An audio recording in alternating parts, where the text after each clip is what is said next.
The mix is 3 dry salts and 1 trace powder: potassium nitrate, monopotassium phosphate, potassium sulfate, and a chelated micronutrient blend. You buy all 4 once for somewhere between $25 and $40, and that quantity will fertilize a planted aquarium for somewhere between 3 and 5 years. Measured out, the salts required to mix a bottle equivalent to the $20 liquid fertilizer on the shelf cost around $2. But the mix is not the interesting part of this video. The interesting part is why the bottled products were formulated the way they were, because the reason has almost nothing to do with plant nutrition, and once you understand where it came from, you will not buy another bottle. Here is the sequence most people in this hobby have already been through. You plant a tank. For 3 or 4 weeks it looks excellent because every plant you bought arrived carrying its own nutrient reserves from the nursery. Then the growth slows. The older leaves on your stem plants start to yellow between the veins while the veins stay green. Your Amazon sword develops holes in the middle of its oldest leaves. New growth comes in smaller and paler than the leaves below it. So you buy a bottle of all-in-one liquid fertilizer for around $20, and you read the front label, which says phosphate-free. And that sounds responsible because everything you have read connects phosphate to algae. You dose it for 2 months. The plants improve slightly and then stall again. You buy a root tab pack. You buy a separate iron supplement. You buy a bottle of liquid carbon. 6 months and $80 in, your plants are surviving rather than growing. Your glass has a film on it, and you have quietly concluded that some people have a talent for planted tanks, and you are not one of them. Put a figure on a year of that. All-in-one liquid fertilizers run between $15 and $30 a bottle, and a standard bottle dosed at label rates on a mid-sized tank lasts between 2 and 4 months, so that alone is $60 to $150 a year. Add root tabs at $10 to $20 a pack, an iron supplement at another $15, and the replacement plants for the ones that melted, which is easily $40 across a bad year. For a hobbyist doing what the shelf tells them, that is somewhere between $120 and $250 annually, recurring for as long as the tank exists. Run 2 or 3 planted tanks, which is where most people in this hobby end up. And the figure climbs accordingly because every bottle is dosed by tank volume, and nothing about buying more of them gets cheaper. The 4 dry salts that replace all of it are a single purchase that outlasts most of the fish you will keep in that tank. The reason those bottles cost what they do comes down to 2 things, and both are worth understanding before you look at the mix. The first is straightforward. A bottle of liquid aquarium fertilizer is overwhelmingly water. The active salts in a typical bottle amount to a small fraction of the total weight, and the rest is the same thing coming out of your tap. You are paying to ship water across the country in a plastic bottle, and you are paying for the bottle. The second reason is the interesting one, and it is the origin of the phosphate-free label on the front. That idea did not come from aquarium science, it came from limnology, the study of lakes, where decades of research established that phosphate is typically the limiting nutrient in large natural bodies of water, and that phosphate runoff from agriculture and detergent drives the algal blooms that choke them. That research is sound. It is also about lakes. A lake is an enormous nutrient-poor system in which phosphate genuinely is the scarce input. Your aquarium is a small, heavily enriched system with fish being fed daily, and it is not a lake in any meaningful sense. The finding was transplanted anyway. It became received wisdom across the hobby, and the industry formulated to it because phosphate-free is a claim that sells a bottle. That is not a scandal, and almost every consumer category on Earth does the same thing. What matters is that the label you were trusting was answering a question about lakes, and your plants have been paying for the answer.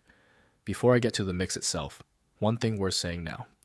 Fertilizer is one leg of a system with 3, and dosing nutrients into a tank whose light and carbon are wrong will grow algae faster than it grows plants.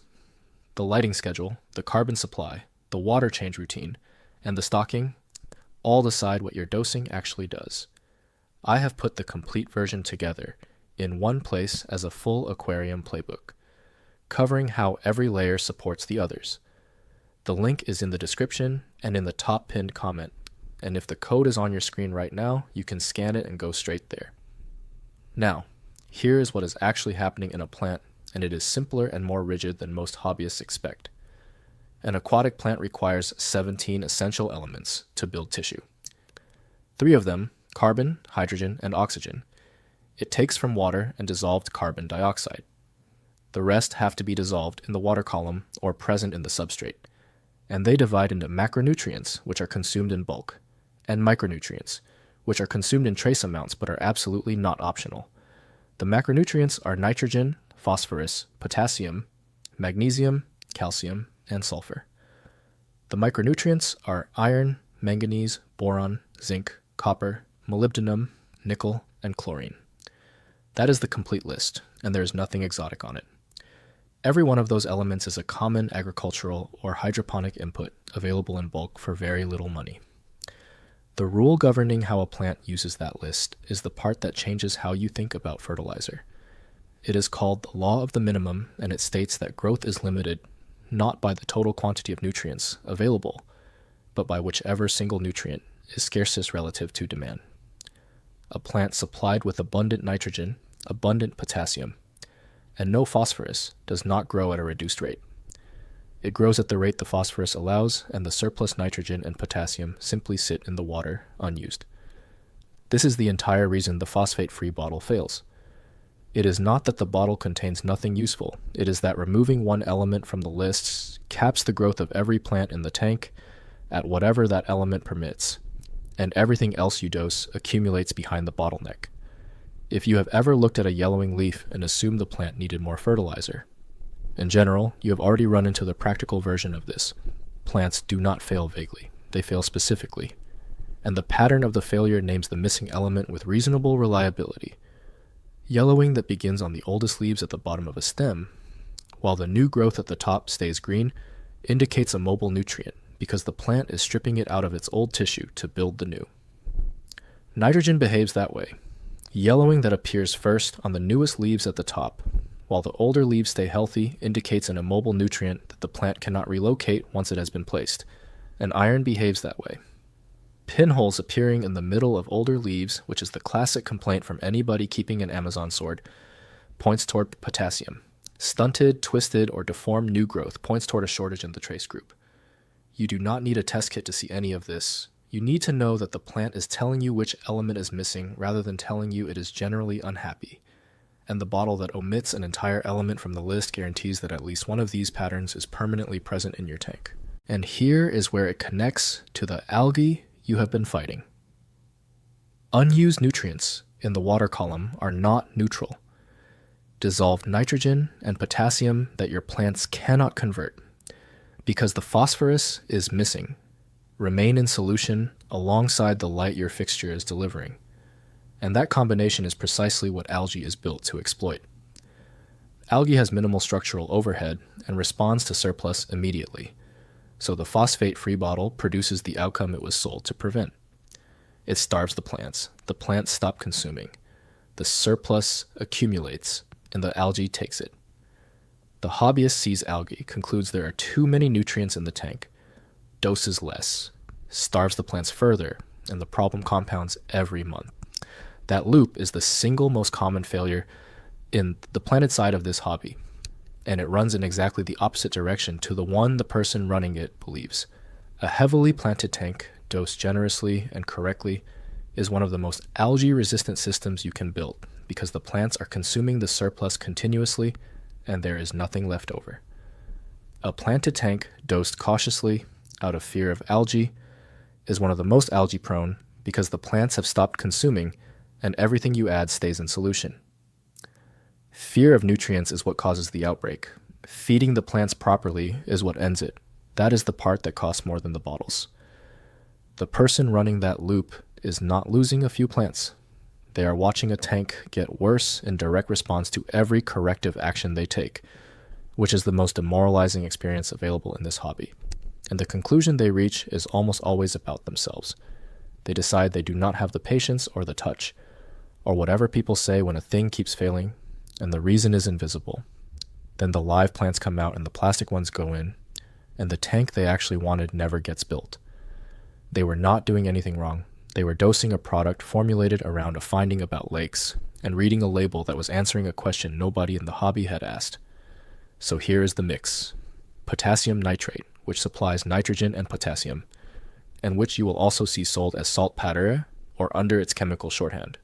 Monopotassium phosphate, which supplies phosphorus and more potassium.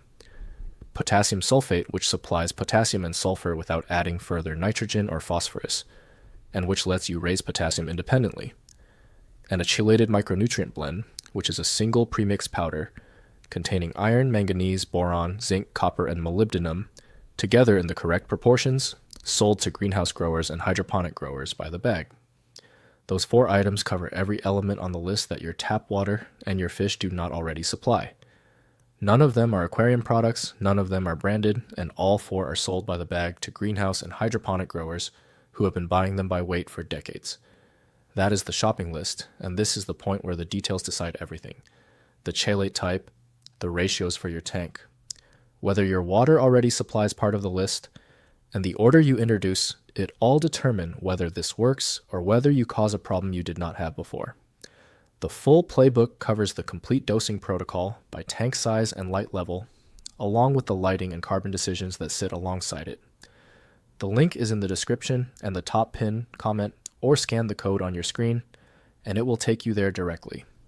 There is one purchasing detail that matters more than any other, and it is the one people get wrong. When you buy the micronutrient blend, check which chelate the iron is bound to. Iron will not stay dissolved and available in aquarium water on its own, so it is bound to a chelating agent that holds it in solution. The common cheap chelate begins to break down above a pH of roughly 6.5, which means in most tap water tanks the iron falls out of solution before your plants can use it, and you conclude the product does not work. The more stable chelate remains effective to a pH of roughly 7.5. If your water is neutral or hard, which covers most people, buy the blend using the more stable chelate, and it will be stated plainly on the product listing. This single detail is the difference between iron dosing that works and iron dosing that quietly does nothing. Now the method, and there are 2 ways to run it.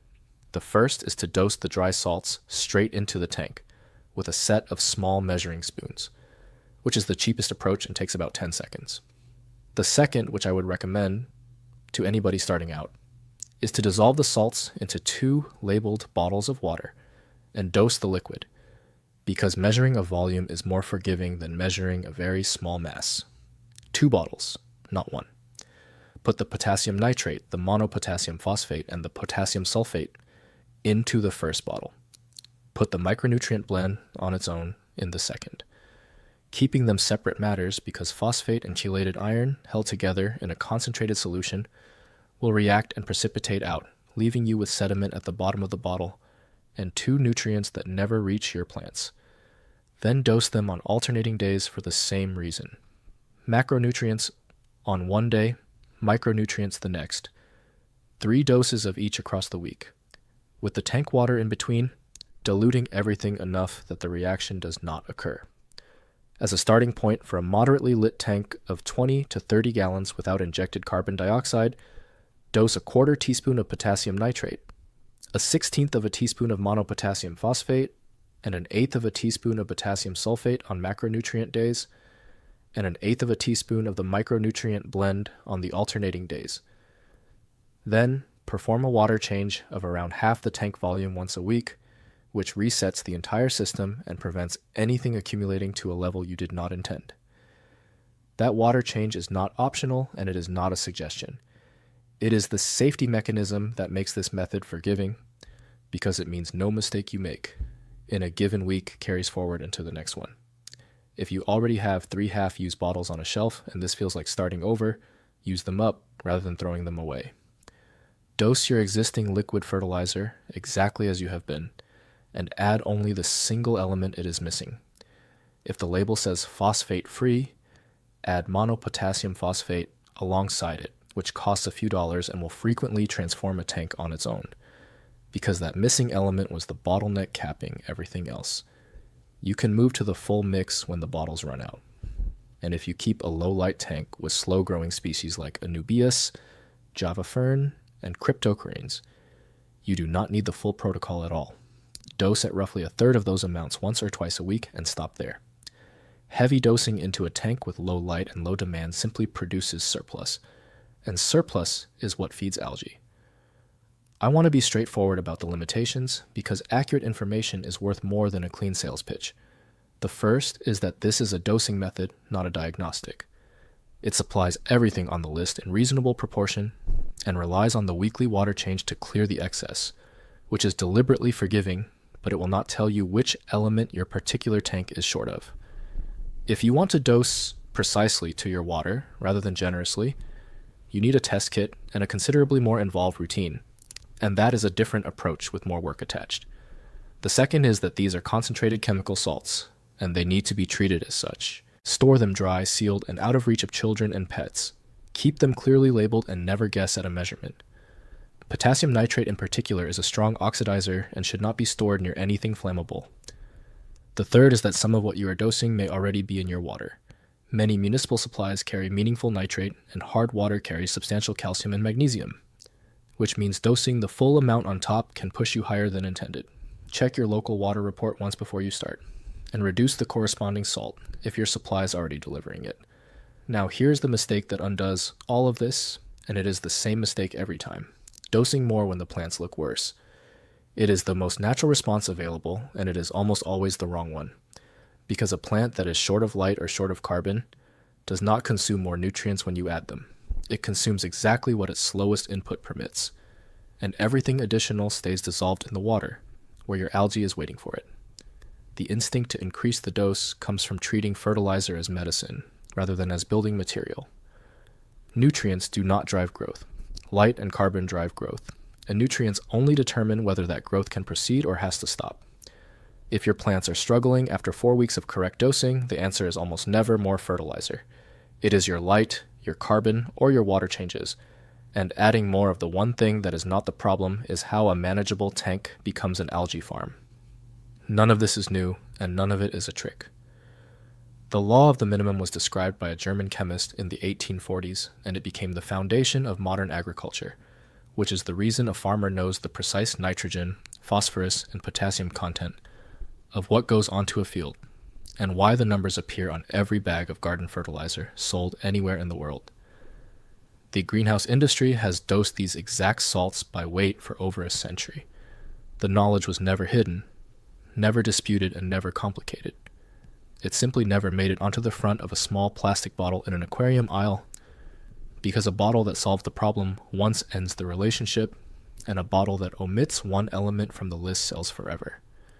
If you want the complete system rather than just the mix, the full aquarium playbook covers the dosing protocol by tank size and light level, the lighting and carbon decisions that determine what your plants can actually use, the water change routine that keeps the whole thing safe, and how to read which deficiency a leaf is showing you before the plant is lost.